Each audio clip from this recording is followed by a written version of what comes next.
and on the home screen it shows me what input I have, shows me the gain, shows me whether or not I'm using any processing, and if so, what processing I have. Unfortunately, I haven't set up an EQ. Oh, there's a low-cut filter that you see as well. It shows you the dynamics. The red that you see is the signal compression that's happening. You see a clear snapshot of your bus assignments. So you pick a track and you see which buses it's getting sent to. So at the moment I have vocals getting sent to buses 13 and 15, which I have effect processors on, which I'll get to later. So it's pretty straightforward. Anything you want to see, you hit view, and you see whatever you hit view for. So that's the equalizer you see, that turns it on, that turns it off. You want to see your noise gate, you hit view, shows up there, that's on, off. Likewise, anything that you want to see, even if it's your scenes or assignable buttons, you hit view, it shows up there. You don't know where you are, what you're doing, just hit select, whichever channel you want, hit home, and that's your home screen again. So it's very simple in terms of the layout. It can't get any more intuitive or easier than this on a completely digital console. So that is your channel strip. You also have the bus sends on the channel strip. So that's 4 layers of 4 buses, which gives you 16 buses. Shows you right here what my bus assignments are. So what you can do, assuming you want to send one channel to bus 1, you pick 1 to 4, turn it up, it's sending to bus 1. You want to send it to bus 9, you pick 9 to 12, so it's 9, 10, 11, 12, 13, 14, 15, 16, 4 layers. You turn it up, you're sending it to bus 9. But for me personally, it's a little cumbersome, it's difficult to do that. You don't realize what you're sending where, and controlling it becomes a problem. So we have the sends on fader. So you use your faders to send whatever you want to the buses. Let me show you how that's done.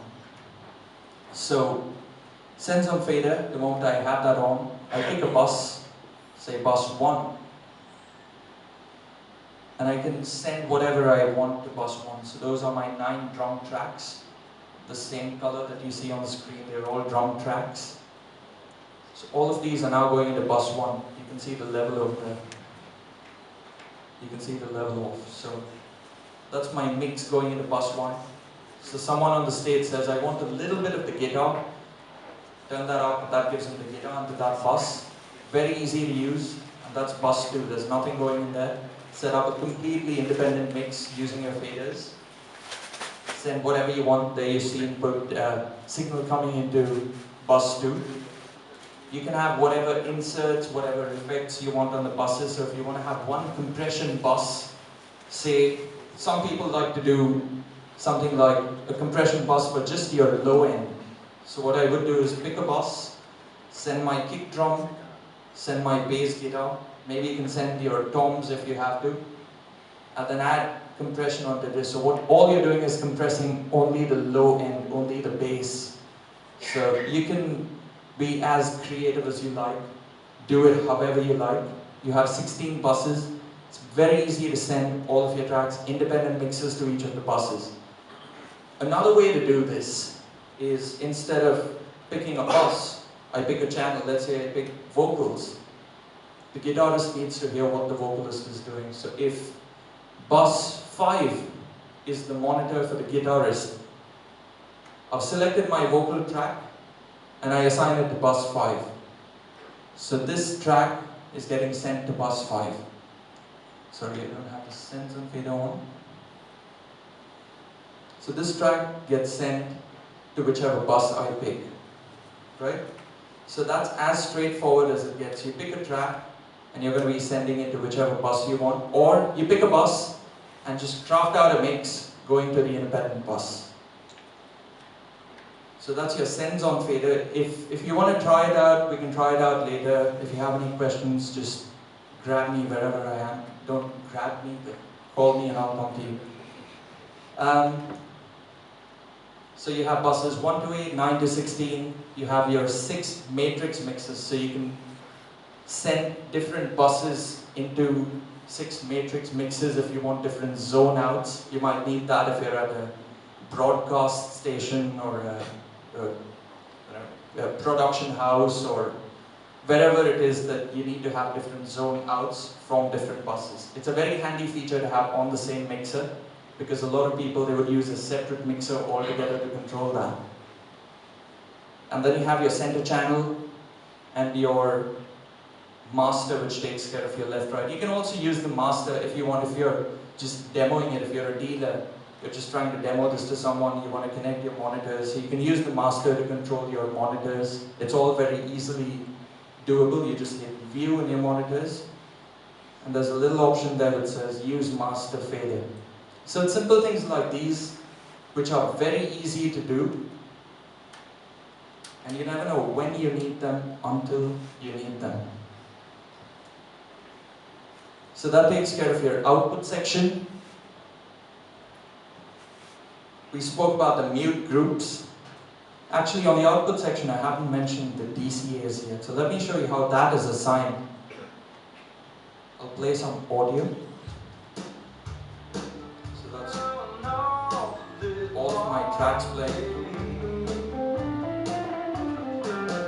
I'm going to assign DCA 1 to all of the drum tracks. So you'll see how that's done. I press select on the DCA and then press select on the drum tracks.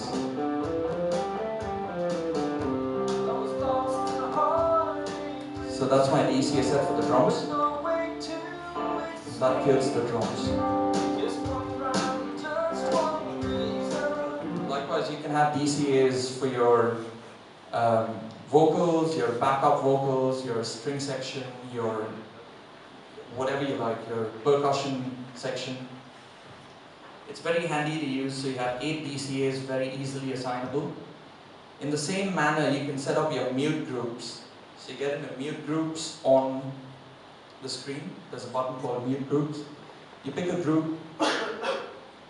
In this case, all those select buttons that are lit up are the select buttons for that mute group, which again, they are the drums. So I'll show you how that would work. For the same mix.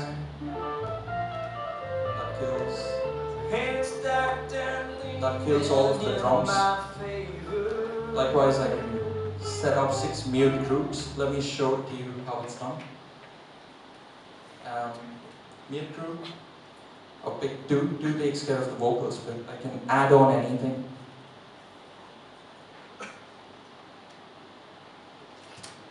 So that's mute group 2. All of those channels get assigned to it. So I have 6 different mute groups. I can assign them at the start of the show or anytime and use them when I feel like. It's a handy feature again to have at your fingertips. It saves you the hassle of muting all of these individual ones and saves you the risk. It's a little prone to error when you're in a hurry, it's a little dark at the console, you don't know what's happening. If you go and mute the wrong channel, that can get messed up. So that makes life easier. It gives you room to plan whatever you need to do at a show. You can have different sections of an event or whatever, assign a mute group to a different section or a different stage or however you're using the console. That's the mute groups. We'll talk quickly about the effects section, and again I'll show you how I would use it, what I meant by the tap delay. So what I have now is button 7. The console happens to be programmed that way, but you can hit view, it shows you what everything is doing, and you can reassign everything. You can reassign the knobs and the buttons to whatever you like. You can reassign them to decay, to time, to chorus speed, to room size, to different parameters of all the effects.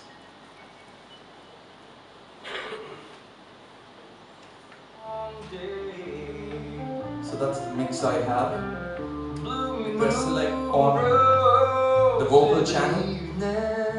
It's sending to bus 13 and 15. So bus 15 happens to be the delay.